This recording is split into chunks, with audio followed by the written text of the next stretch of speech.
Welcome, advocates, to another episode of the Lead in Equity Podcast, a podcast that focuses on supporting educators with the tools and resources necessary to ensure equity at their schools. Today's special guest is Shar Wolf Cohen. So without further ado, Shar, thank you so much for joining us today. Thank you so much for having me. I'm honored to be here and excited to share with you. Pleasure is mine. I'm excited to get into today's topic. We're going to be talking about future focused education, careers, and things like that. But before we jump into that, I'd love for you to share a little bit about yourself and what you currently do. So I am the co-founder of Innovis.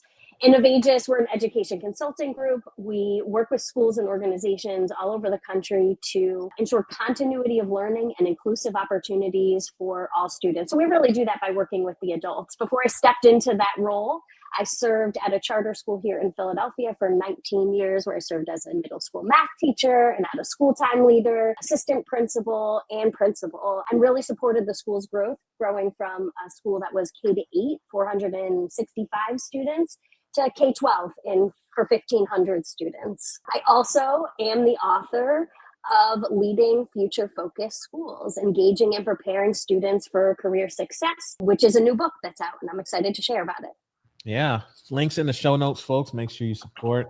Book just came out, so I'm excited for you. Let's get into it because you said future focused. And I want to start with a definition so we can kind of have a baseline as far as this conversation, so everyone's on the same page. So let's start there. What is a future focus? What does future focus mean? Yeah.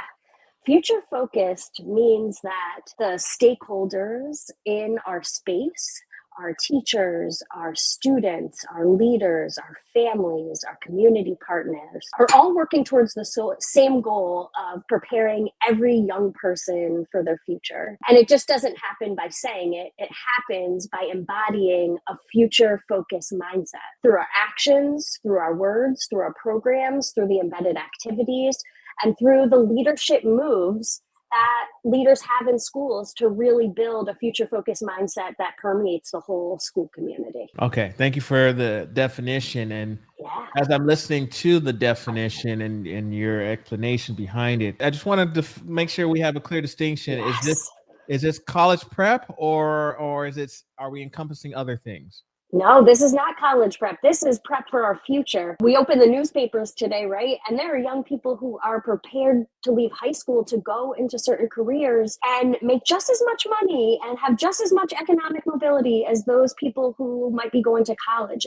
This is about making sure every student is future prepared and career prepared. And in many cases, it should mean that they are college prepared. It doesn't mean that they have to go to college. This is not just about a college pathway. This is about making sure that every student, regardless of their strengths, their different ability levels, their backgrounds, right, their skills in school, their grades, that we are really promoting a future-focused mindset that allows them to be successful in who they are and what they want to be and who their identity is, that allows them to demonstrate those strengths. So no, this is not just about college. This is about every student. College is one pathway, right, after graduation. But there are many other pathways where our young people can be successful. And as educators and as schools and as communities, it's our responsibility to make sure that every student is prepared for what's next. This sounds lovely, Shar. I'll admit I love the way that sounds.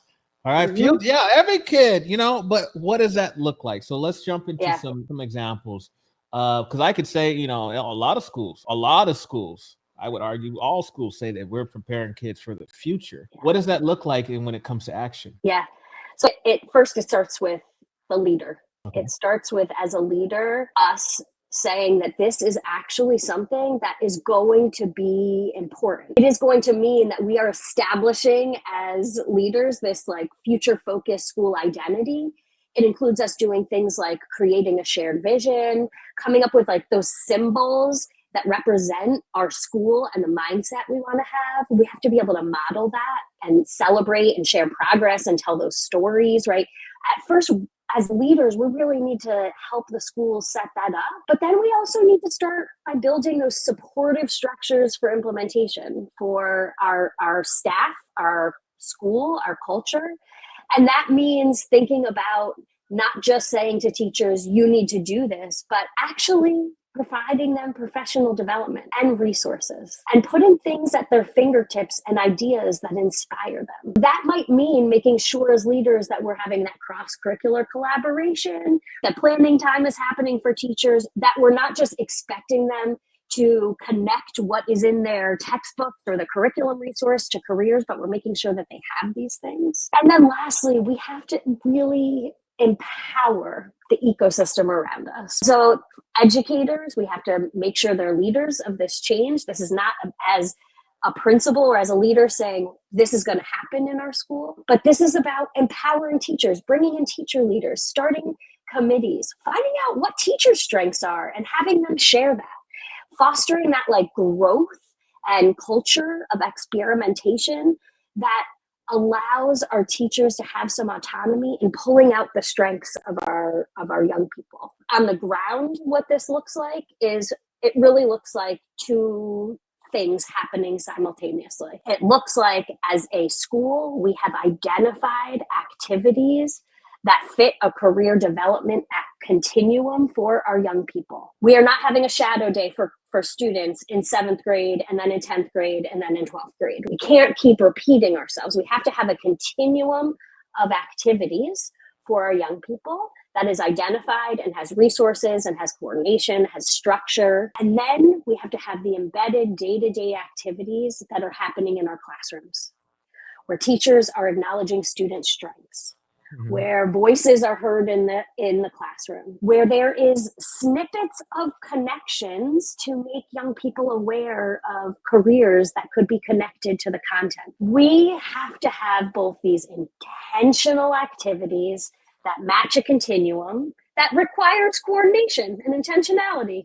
And then we have to have the embedded day-to-day actions that is happening throughout the school to demonstrate that future focused mindset. And those things don't just happen because of leaders and because of teachers in silos. It happens because they're working together and because we bring in families and community professionals and industry leaders and government officials, right, to help us develop our young people. Because this isn't just about out of school time programs or in school programs.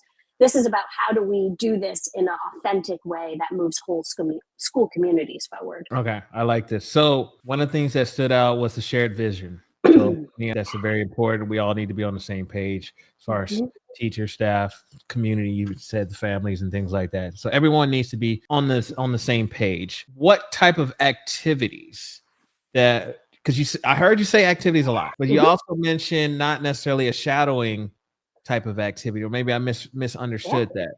So clarify maybe some examples. Maybe we can even start like, okay, let's say kindergarten. Let's start with elementary, for example. What does some activities for elementary folks look like versus maybe middle and high school area? Because you said you did a K-12. Let's start talking about some of those activities. Yes. So activities should range from starting for young people and our students to understand themselves, their own, who they are, what they're good at. And those can start as young as kindergarten. We can have our students start thinking about what are some of the skills that they are good at. Are they good at being a good friend? Are they good at solving problems? Are they good at organizing? We can have students in elementary school have classroom jobs, and we can tie back those classroom jobs to thinking about what young people are good at that makes them a match for this job. I always say, when's the last time someone handed you a job? I don't know that anyone said ever like picked up the phone or said to me, you do this job.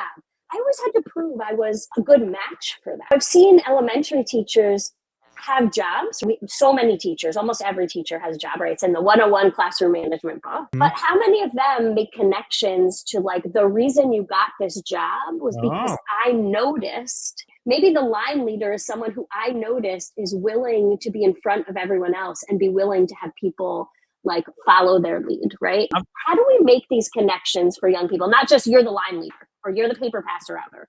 I'm thinking about like, could that be like stuff that could be interviewed? Like, okay, who would be interested? Because let's say you want line leader, but everybody, all the kids want to be line leaders. All the first graders, for example, they might all raise their hands. So how do you? So like, is there maybe a process that we could do to mock interview? Is there some sort of like teacher dollars that they can get as far as wages every week? I feel like you can take this so many different places. You could totally take it different places. So here's two things I've seen. What you just said, interview day. One of the things I've seen is teachers say, here are the jobs for the next month or the next 2 weeks. And everyone here is going to get a job, but you're going to have to interview for it. Even I've seen students have like interview day where they come in and they're like dressed up for the day to have that interview. I've also had teachers who will say, you know what, every student gets every job throughout the year. I've worked with teachers to say, well, instead of having them interview on the front end, if every student's going to get every job and it's a rotation, it's kindergarten or first grade, you want everyone to experience everything, you start a journal that after the 2 weeks is up for the job, that there was a journal prompt to draw or to write a few words or a sentence, depending on what grade it is, about whether or not you enjoy doing that job and why. And so at the back end, you could also end up with students that have a journal of all the different jobs in your class. Everything from, right, teachers get creative these days. I've seen DJs. I've seen all different things, right? The tech guru. I've seen the timekeeper, all sorts of jobs. There's no reason after the student does the job, we can't say to them, like, let's rate this on a little scale. What were the specific things you needed to do this job? And have them think on the back end. And so I think, again, as young as our elementary students, we can start for them to have that self-awareness and that understanding of, listen, we want to foster strengths and we want, of course, every student to be great at everything. But this is also real life. And if everyone was great at everything, we wouldn't have, a world where people could be all these different careers and shine in different things. And so as leaders, we have to pull that out. But if we start at a place where students are starting to understand their interests, understand their strengths, their values, and they start to get introduced to the concept of careers without actually saying oh, you say you want to be a doctor? Great. Let's only learn about doctors. You'll have students that say I want to be a doctor. I want to be an actress. I want to be an influencer. We don't need to shoot it down, but we also can make them aware of what else it takes to be those careers and then what else connects to that. If we start young people in a young age doing things simply in the classroom, like we just talked about around classroom jobs, but also doing more formal things like maybe having a community worker day where they hear from different community workers, or they get to go out to different places in the community. Let's go to the fire station. Let's go to the post office. Let's go to the supermarket or the local store to start learning about who works here instead of who I want to be in the future. We can start to just really get to a point where we're getting young people to move from I'm aware of what's out there to now I'm going to become exposed and explore what's possible. And so when we start to explore what's possible, we could do everything from career tours, there might be games, there might be panels, there might be specific career connected after school programs or school-based enterprises like the school store or the snack store. We move to this place of I've gotten to know myself. I know what my strengths are. I have some interests. I know what's possible. And I start to move into what else is out there. But I keep saying this as I wrote the book, I said this, as I'm talking to people you and I don't actually know what's out there. We don't know because in 10 years, when these students are going out into the real world, there's going to be a whole different world. In 10 years ago, we would have never thought that in automation and all these things would be so huge, but it's a whole new career. It's a whole pathway for people. That last step, once they've been, become aware and they've learned about what's out there and they've started to explore, is for them to start to prepare. And that's when we think about, I'm going to take a elective in my career pathway. I'm going to participate in a summer job program. These are all things that help young people to then prepare so that they can be trained in what they want to do. And in an ideal world, if we took people through this, we would have a lot of successful young people, but oftentimes we jump right into preparedness. Those are just some examples of the types of activities and what that continuum could look like in the school. Okay, thank you. Now, what are your thoughts on teacher feedback on those classroom jobs? So for example, you mentioned some of them maybe they have this job for a month. So everybody's going to get a job, or you're going to work this job at some point. You suggest maybe teacher feedback comes in okay, here's your performance review. you were the line leader, but I caught you slipping a few times. You forgot to lead, or you were playing around. I don't know. Do you have any thoughts in that area? 1,000% do. Having students be the line leader isn't about them being the line leader. It's about them being in front of the group. It's about them serving as an example. We're not giving feedback necessarily on you as a line leader, but the same way that we would identify strengths in a young person, we also can identify when they're not meeting their strengths. If we've chosen them to be the line leader because we know they can set a good example and they're not setting a good example, that gives us an opportunity to have a feedback conversation. Every student should have the opportunity to reflect and grow, and they won't have that unless we as educators kind of foster that. That's something we as teachers, I've seen teachers do it lots of ways. I've seen teachers tell students what it will take to get them fired from the job. I've seen students and teachers have feedback sessions. I've seen on the back end, teachers write comments in students' journals after they finish that, after they finish their journaling. There's a lot that can be done for sure. Okay. All right. So you mentioned earlier, Shira, about AI, and you said we don't know what the future looks like. That 10 years from now and those kind of things, which got me thinking, well, how do you prepare for stuff that we don't know is going to happen? So talk about maybe AI and or maybe something else that might be popping up 10 years from now. How do we prepare them for those kind of things? Yeah. So it's really interesting because our job preparing young people for careers is not necessarily about us teaching them about specific careers. Okay. Because if you were to ask employers, and there's some quotes in the book from various employers, but there's also the forward from an employer who really talks about, it's not that young people need to know my career, the careers in my business are out there, and we need to prepare them for those specific careers. But what we need to know is that in my business, it requires my employees to be adaptable and flexible. It requires people to think on their feet and be innovative and creative. It requires them to have management of their emotions and of their time. These are the things that employers are looking for because they can train the technical aspect. But when we have young people who have gone through school and they leave school and they don't have the ability to problem solve or to manage their own time or to not melt down when there's a failure, right, in the work that they're doing, that does not do justice for our future workforce. Because we don't know what's going to be out there in the future, we can surely expose them to what we know is out there. And it's important for students to know not just what they know from their own personal background or from the internet searching or from their families, but they should know what's out there, what the world holds. But the preparation is not for each of those jobs. It is for them to be successful in the world of work. Some people call those soft skills. Some people call them durable skills. We call them cross-sector skills, meaning like it doesn't matter what sector of work you are in, you have to learn how to communicate. It doesn't matter what sector of work you're in. When something goes wrong, you cannot, pull your hood up and cry in the corner. You need to be able to persevere.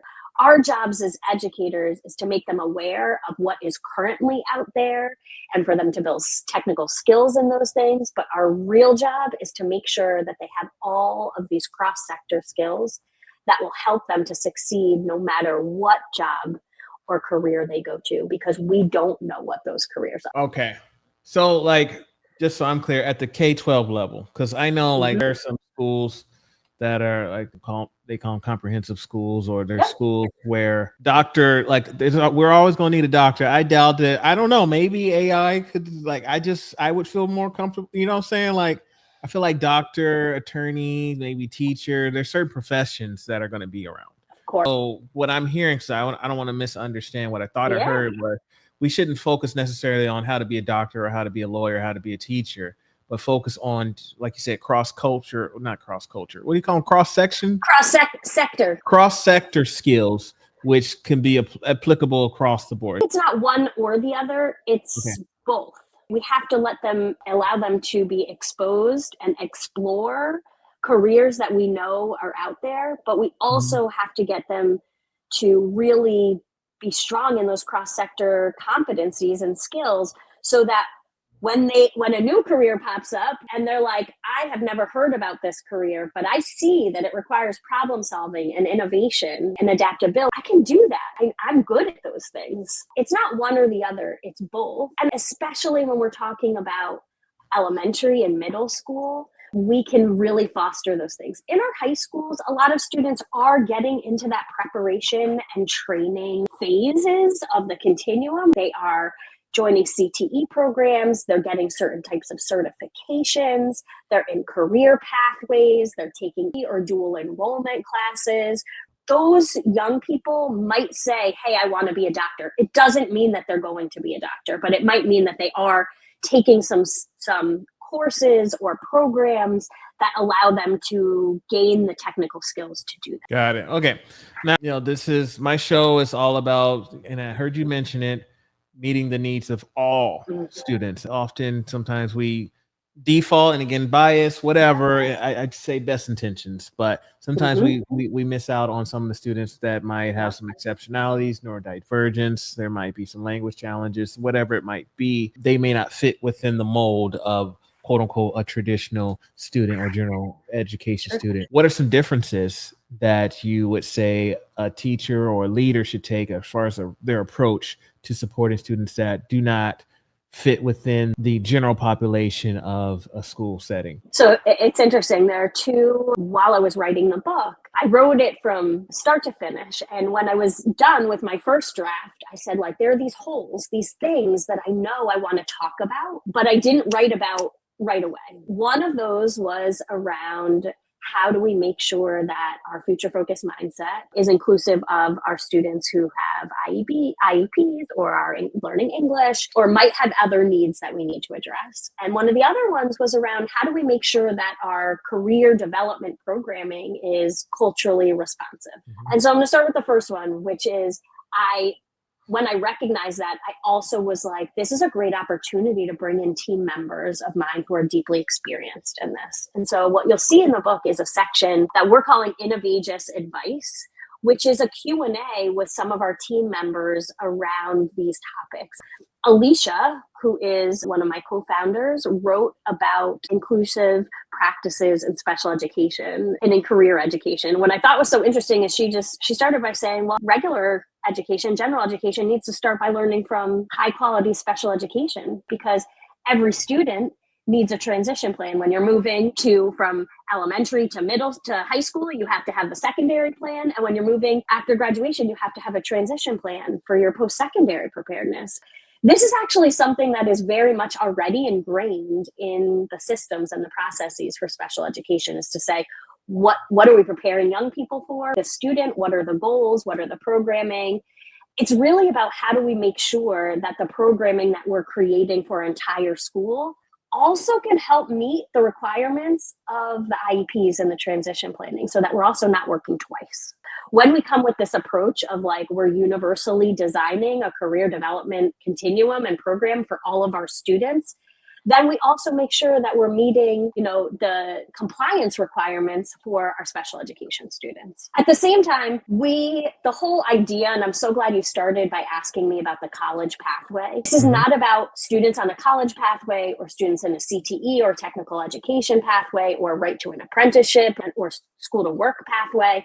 This is about every student knowing all of the possible pathways. And when we come with that mindset of this is about every student, this is not just about this small group of students that is going to be in our CTE program or this group of students who we know is going on to dual enrollment in AP classes. This is about every student having their strengths acknowledged, being able to explore, being able to find programs and activities that connect to them in their school community, and making sure that they have a plan. That does mean being intentional with understanding who your students are and who the community is, and reflecting careers and career professionals so students can see themselves in those professionals. Also bringing in non-traditional pathways and making sure that those are just as much elevated as the traditional pathways. When we do all of these things, we're coming from an approach of this is a whole school approach. This isn't just about a specific group of students. When we come with that approach, we're able to make sure that we're meeting every student's needs and finding out every student's interests and passions and making sure that every student has a pathway. And that does not have to be to college. And that does not have to be in AP classes or in honors. Or it also doesn't need to mean that every student that is in a CTE program is going on to a technical trade. There are many programs that have multiple pathways, even in their own CTE programs. Okay. All right. So here's my next question. Yeah. Because you said everyone needs to be on board. Boom, boom, boom. There's leadership. There's a lot. So a future focused school, there's a lot of moving parts. But ultimately, we want the entire staff, all those who are involved, all the constituents to be understanding that this school is meant to prepare future focused. That is the driving force.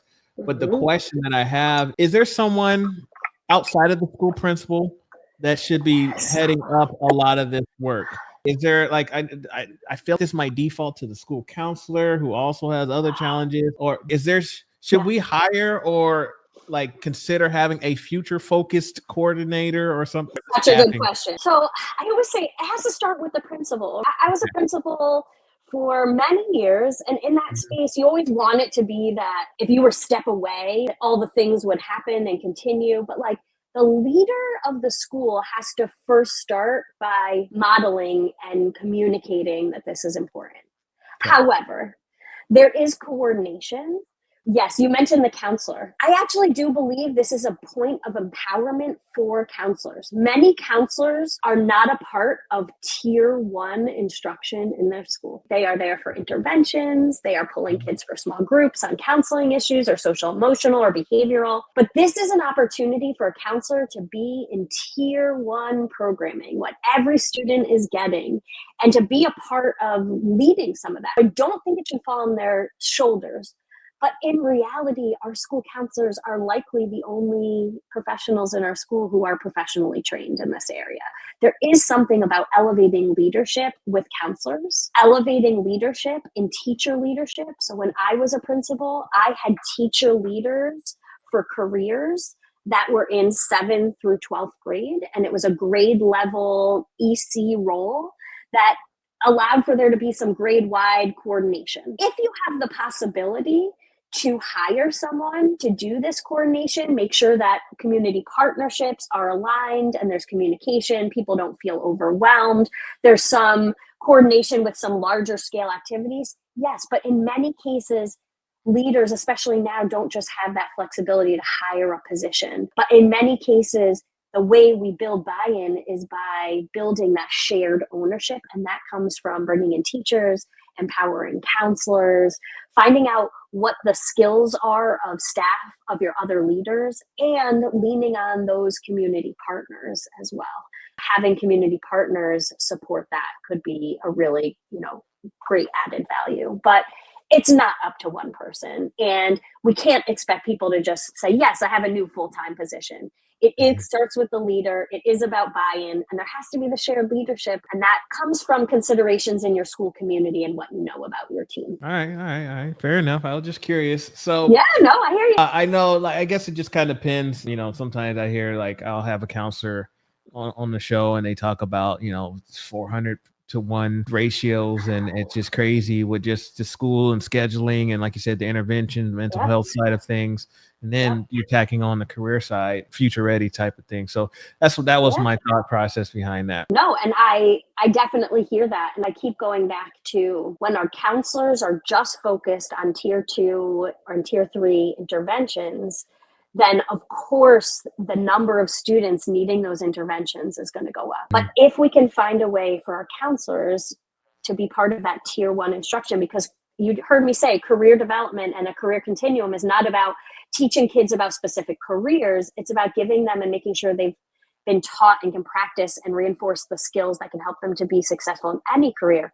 Those are the things that counselors are most likely working with students on in those intervention times. So if they can infuse their knowledge and those ideas and support teachers and getting them the resources in their hands, all of a sudden we have what is every teacher being a career educator.